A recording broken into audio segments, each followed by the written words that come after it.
안녕하십니까. 저는 1998년부터 공인중개사를 강의해왔고, 그러니까 한 20년 정도를 공인중개사를 강의를 했습니다. 그리고 제가 제2직업으로 선택했었던 게 바로 부동산 경매입니다. 그래서 경매 강의를 한 적은 한 10년이 됐고, 또한 10년 동안 그 경매 강의뿐만 아니라 현업 투자를 통해서 많은 물건을 처리를 해봤습니다. 그러면 제가 10년 동안 경매 강의를 하고, 또한 실제로 경매를 받아갖고 처리를 하면서 제가 그동안 공부했던 이 내용들을 하나 둘씩 방송을 통해서 알려드리도록 하겠습니다. 오늘 첫 경매 강의는 부동산 경매 망한 지역으로 가자입니다. 대개 제가 경매 강의를 한다고 하면 저한테 처음 묻는 게 요즘에 뜨는 지역이 어디냐, 이거를 많이 물어보십니다. 뜨는 지역은 어디고, 또한 뜨는 물건은 어떤 물건이 뜨느냐, 이거를 물어보시는 분들이 많은데, 이 뜨는 지역에서는 경매 많이 안 나옵니다. 또한 경매가 나온다고 하더라도 경쟁이 상당히 치열하기 때문에 상당히 높은 가격에 경락이 돼서 실거래가에 비해서 그렇게 낮은 가격으로 경락되지가 않습니다. 또한 인기 있는 물건도 역시 마찬가지입니다. 인기 있는 물건 같은 경우에는 이 경락 가격이 상당히 높게 경락이 돼서 이거를 경매 받아갖고 수익을 내기가 상당히 어렵습니다. 그래서 저는 망한 지역으로 가고 인기 없는 물건으로 접근을 하자. 이게 수익을 낼 수 있는 훨씬 좋은 방법이 되는 겁니다. 제가 이제 10년 동안 이 경매 강의를 하고, 또한 현장을 이렇게 다니면서 제가 옛날에 경매 강의를 하고서 초창기에 이렇게 답사라고 할 때는 서울에서 오피스텔이 별로 인기가 없었습니다. 그래서 대부분 이제 50% 정도, 이 정도의 낙찰이 되고, 경매로 나오는 오피스텔 물건도 상당히 많았었습니다. 그런데 그 이후에 조금 지나니까 수익형 부동산에 대한 인기가 높아지게 되고, 그래서 이제 오피스텔이 보통 90%, 높게는 100% 이상 경락되는 이런 경우가 많이 생겼습니다. 그러면은 50%의 경락이 됐을 때, 그때 오피스텔을 많이 잡아뒀다가 100%의 경락이 될 때, 그러니까 인기가 좋을 때 정상적인 가격에 팔면은 그만큼의 수익을 올릴 수 있는 거죠. 그래서 경매는 싸게 사기 위해서 경매를 받는 겁니다. 그러니까 싸게 살 수 있는 지역은 망한 지역에 가서 경매를 받았을 때 싸게 살 수 있고, 여기서 좋은 물건을 선택할 수 있다는 얘기입니다. 그래서 이제 망한 지역으로 가자, 조금 자극적이지만은 이렇게 이제 이 첫 유튜브 경매 강의를 타이틀을 이렇게 잡았습니다. 그래서 이제 경매 시장은 대부분 제가 이제 쓰레기장으로 많이 표현합니다. 정상적인 거래가 되지 않는 이런 물건들이 전부 다 경매로 나오게 되는 거죠. 권리관계가 복잡한 물건들, 아니면은 정상적인 가격에 팔려고 하는데 안 팔리는 물건들, 이런 물건들이 이제 경매로 나오게 되는 겁니다. 그러면 경매로 이렇게 나오면은 이 쓰레기장에서 좋은 물건, 쓸만한 물건이 있을까요, 없을까요? 찾아보면 있습니다. 그러니까 찾아보면 있으니까는 여기 이제 새들도 뭔가 먹을 게 있으니까, 이게 먹을 게 있으니까는 여기서 이제 이렇게 주변에서 맴돌게 되는 겁니다. 그러니까 이렇게 이제 어떻게 보면은 조금 이제 정상적인 거래에서 소외된 이런 물건들이 경매로 나오기 때문에 이런 물건이 경매로 나오게 되고, 또한 가격이 상당히 낮게 경락이 되죠. 그래서 이제 낮게 경락을 받아갖고 정상적인 가격에 팔면은 그만큼의 수익을 올릴 수 있는 겁니다. 그러기 위해서는 시기를 어떻게 선택해야 되고, 지역을 어떻게 선택해야 되고, 물건은 어떻게 선택을 해야 되고, 이 선택의 문제가 상당히 중요한 겁니다. 그래서 이제 부동산 경기가 이렇게 좋을 때는 부동산 가격이 오르겠죠. 그러면 경매 물건은 많아질까요, 적어질까요? 경매 물건은 적어지겠죠. 정상적인 거래를 통해서 살 사람들이 많으니까 경매로 나오는 물건은 그만큼 적어질 수밖에 없는 겁니다.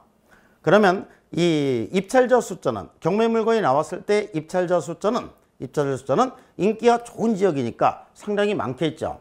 그러면 많은 사람들이 이 물건에 모이면은 이 경쟁이 치열해지게 되고, 그러면 이거를 낙찰을 받기 위해서는 결국은 가격을 높여야 되는 거죠. 가격 경쟁이 된다는 얘기입니다. 가격 경쟁이 되니까 낙찰가가 상당히 높은 가격에 낙찰이 되는 겁니다.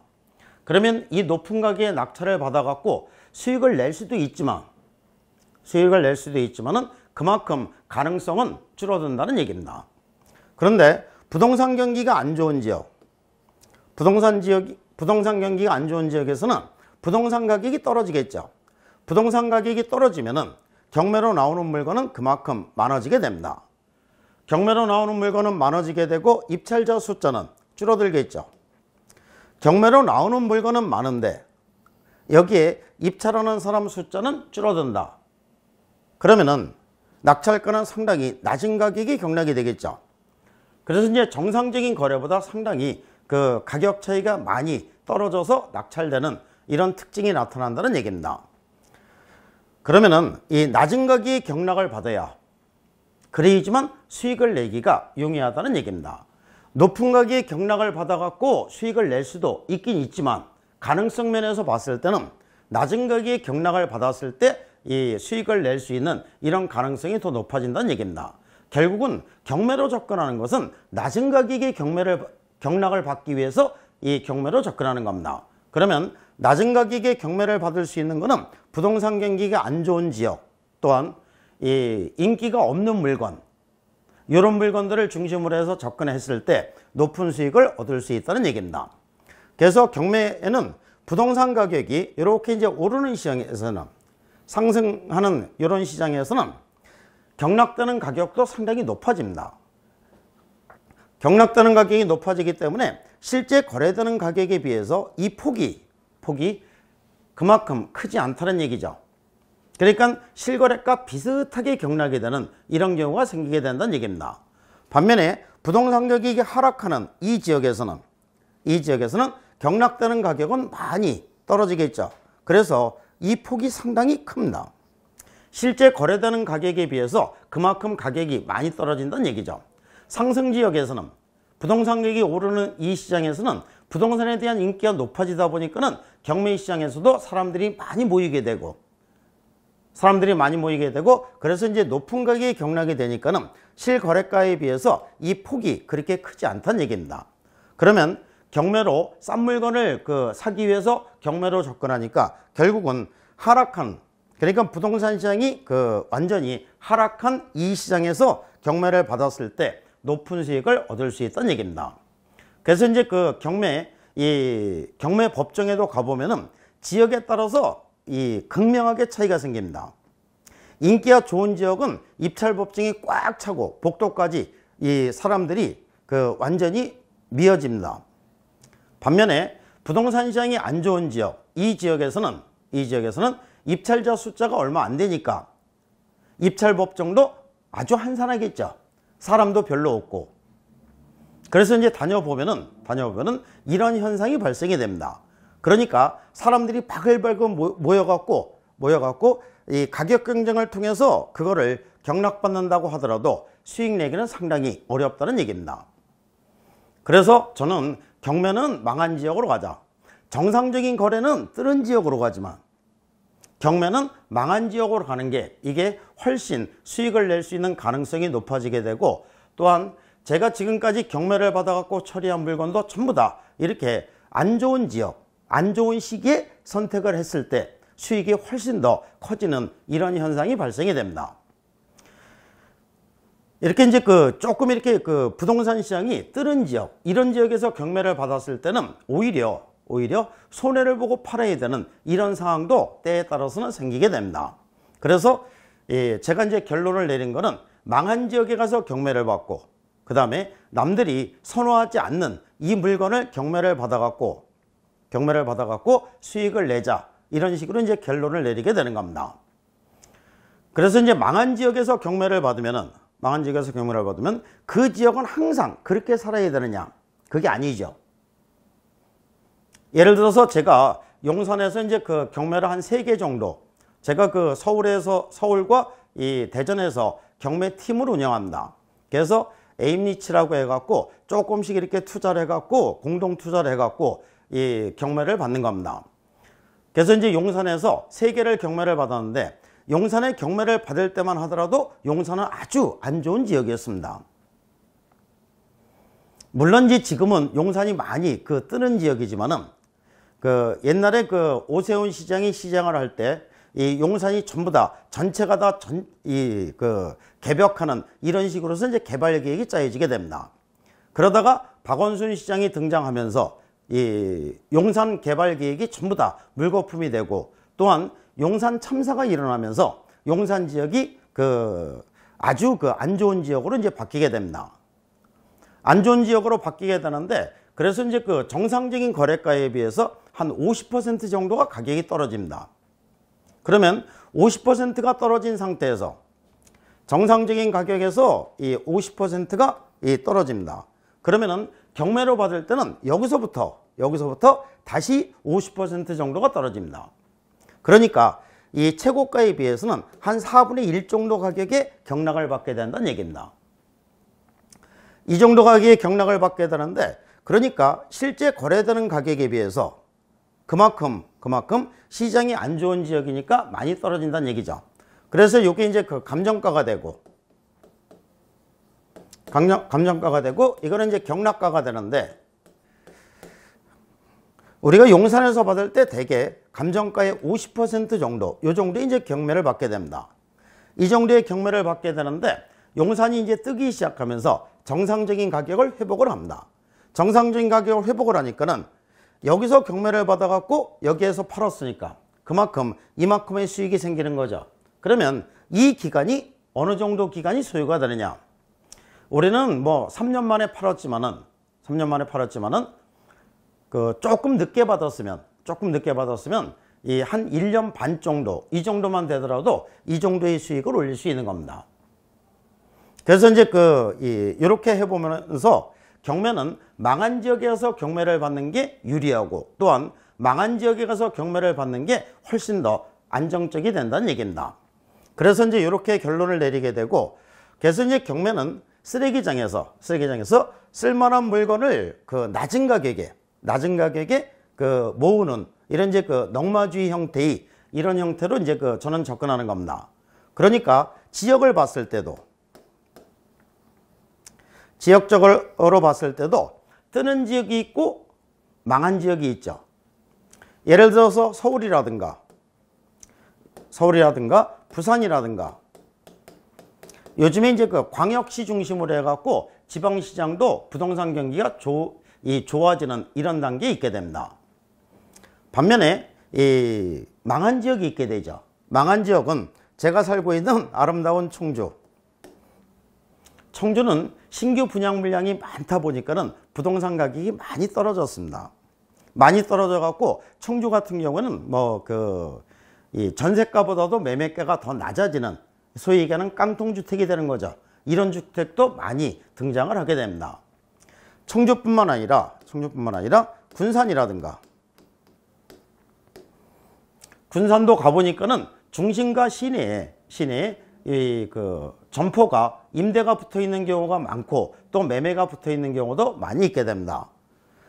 그 다음에 이제 지금은 조금 회복됐지만은 뭐 통영이라든가 또는 거제라든가 이런 지역은 주로 이제 부동산 시장이 안 좋은 지역입니다. 이런 지역은 좋은 지역이 되고 그러면 이런 지역의 입찰법정에 가보면 사람들 바글바글 합니다. 그런데 이 안 좋은 지역에 이 지역의 이제 입찰법정에 가보면은 이 입찰법정 자체가 한산합니다. 그러니까 경매 받으러 온 사람 자체가 숫자가 적다는 얘기죠. 그러면 여기는 사람들이 많으니까 그만큼 경쟁이 치열하게 되고 그래서 이제 높은 가격이 경락이 되는 겁니다. 이 지역은 안 좋은 지역이니까 입찰하고자 이 입찰법정을 찾은 사람 숫자가 적은 거죠. 그러다 보니까 가격도 그만큼 경락되는 가격도 많이 떨어지는 이런 특징이 나타나게 되는 겁니다. 그래서 이제 물건을 선택할 때 항상 이런 점을 염두에 두는데 이거는 이제 지역으로 봤을 때 이렇게 됐고 예를 들어서 서울이라는 지역을 기준해서 봤을 때 물건을 기준해서 봤을 때도 역시 마찬가지입니다. 서울은 지금 인기가 좋은 게 아파트가 되죠. 반면에 똑같은 주거용인데도 불구하고 빌라는 인기가 별로 없습니다. 그러니까 아파트가 경매가 나오면 입찰하는 사람 숫자가 상당히 많습니다. 경쟁이 치열한 거죠. 그러다 보니까 상당히 이제 높은 가격이 경락이 되는 겁니다. 제가 이제 얼마 전에 대전에 이 경매 강의를 하고 법원 견학 그 프로그램이 있습니다. 그래서 이제 그 입찰법정 구경 가는 프로그램인데 그 수강생들하고 같이 그 대전지방법원 입찰법정에 갔는데 크로버 아파트가 감정가 9억인데 이게 이제 15억에 낙찰이 됩니다. 9억짜리가 15억에 낙찰이 되는데 그만큼 뜨는 지역이 되는 거죠. 뜨는 지역에서는 이렇게 높은 가격이 경락이 되고 또한 이게 이제 41명이 입찰하게 됩니다. 그래서 이제 그 대전지방법원 입찰법정에 꽉 찼다가 요거 개찰하니까는 41명 정도가 쫙 빠지니까 그 다음에는 많이 한산해졌겠죠. 반면에 빌라 같은 경우에는 서울에서도 인기가 별로 없습니다. 그러다 보니까 빌라는 입찰하는 숫자가 적어지게 되고 입찰하는 숫자가 적어지면 그 실제 거래되는 가격에 비해서 그만큼 낮은 가격이 경락이 된다는 얘기입니다. 그러니까 아파트는 높은 가격이 경락이 되고 빌라는 낮은 가격이 경락이 되고 그러면은 여기에다 담을 거는 빌라를 담아야 되겠죠. 빌라를 담아서 기다리고 있는 겁니다. 그러니까 이 빌라의 가격은 거의 움직이지 않는 겁니다. 빌라 가격은 거의 움직이지 않는데 아파트 가격은 꾸준히 오르는 거죠. 그래서 여기서는 격차가 이렇게 됐다가 이게 격차가 서서히 벌어지게 됩니다. 벌어지게 되는데 빌라하고 아파트는 주거용이기 때문에 어느 정도 격차를 유지해야지 이게 계속 이렇게 그 격차가 점점 벌어질 수는 없는 겁니다. 그러면은 아파트하고 빌라 중에서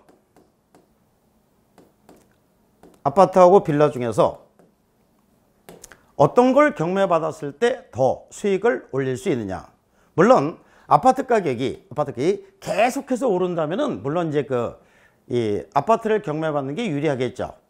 근데 이 부동산 시장도 항상 계속 오르라는 보장은 없는 거죠. 올랐다가 조금 떨어졌다가 다시 올라가는 이런 형태로 가게 됩니다. 그래서 이제 잘못하면은 오히려 상투를 잡아서 패가망신하는 이런 경우도 생길 수 있는 겁니다.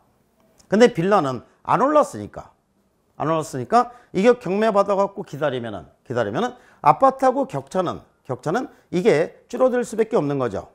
그러면 올랐을 때 팔면은 여기서 이만큼의 수익을 올릴 수 있는 겁니다.